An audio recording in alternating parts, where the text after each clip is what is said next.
မိခင်မြစ်တာရဲ့အစွမ်းကိုရှင်မှာသွေးလင်းလင်းနဲ့ဓားကင်ထားတဲ့လူသက်သမားတယောက်ရုတ်တရက်ပေါ်လာရင်ခင်ဗျားတို့ဘာလုပ်မလဲခုပြောပြမယ်ဇလန်းကတော့တေချင်းတရားနဲ့ရင်ဆိုင်နေရချိန်မှာတော့ကိုယ့်ထက်သားသမီးကိုပိုချစ်ပြသွားခဲ့တဲ့မိခင်တယောက်ရဲ့အကြောင်းပဲဖြစ်ပါတယ်ဇလန်းစားတာနဲ့သွေးပြက်စရာကောင်းတဲ့လူသက်သမားကဆယ်ကျော်သက်လူငယ်နှစ်ယောက်ရှေ့မှာဓားနဲ့ရောက်လာပါတယ်အဲ့ဒီချိန်မှာပဲဆာကူရာကိုကတော့ဘေးပတ်ဝန်းကျင်ကိုသတိမထားနိုင်ပဲ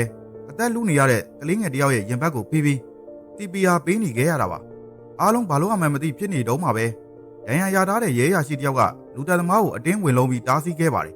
ဒါပေမဲ့လူသက်သမားကအရန်ကြမ်းလွန်းတော့ရဲရရှိကပြနေရန်နဲ့ရိုက်မိပြီးလွင့်ထွက်သွားခဲ့ရတယ်တကယ်တော့ဒီလူသက်သမားဟာတခုခုကိုတုံးဆွဲထားလို့စိတ်လွတ်နေပုံရပြီး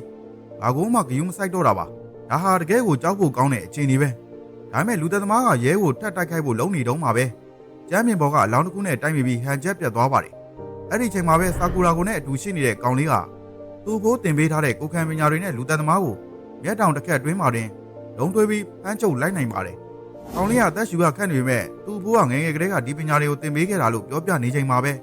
ကလေးငယ်စီကအော်တန်လေးထွက်လာပါတယ်။ကာကူရာကိုရဲ့ကြိုးစားမှုကြောင့်ကလေးငယ်ကအသက်ပြန်ရှင်လာခဲ့ပါပြီ။ဒါပေမဲ့ဇလန်းရဲ့အနိဋ္ဌာယုံကဒီမာရင်မပြီးသေးပါဘူး။နောက်ပိုင်းမှာသိလိုက်ရတဲ့အမှန်တရားကပိုပြီးစိတ်မကောင်းစရာကောင်းပါတယ်။ဒီလူသက်သမားကကလေးမေနိုးတိုက်နေတော့မှအိမ်ထဲကိုအတင်းဝင်လာခဲ့တာပါ။ကျွန်တော်တို့တွေးကြည့်ရင်မိခင်ဖြစ်သူကဘလောက်တောင်ကြောက်နေရှာမလဲ။ဒါပေမဲ့သူမဟာသားဖြစ်သူ၃နှစ်သားလေးကိုကာကွယ်ဖို့အတွက်ဘာမှမဖြစ်ဘူးလို့ပြောပြပြီးကလေးကိုပရင်းပေါက်ကနေအတင်းတွန်းထုတ်ပြီးကယ်ခဲ့ပေမဲ့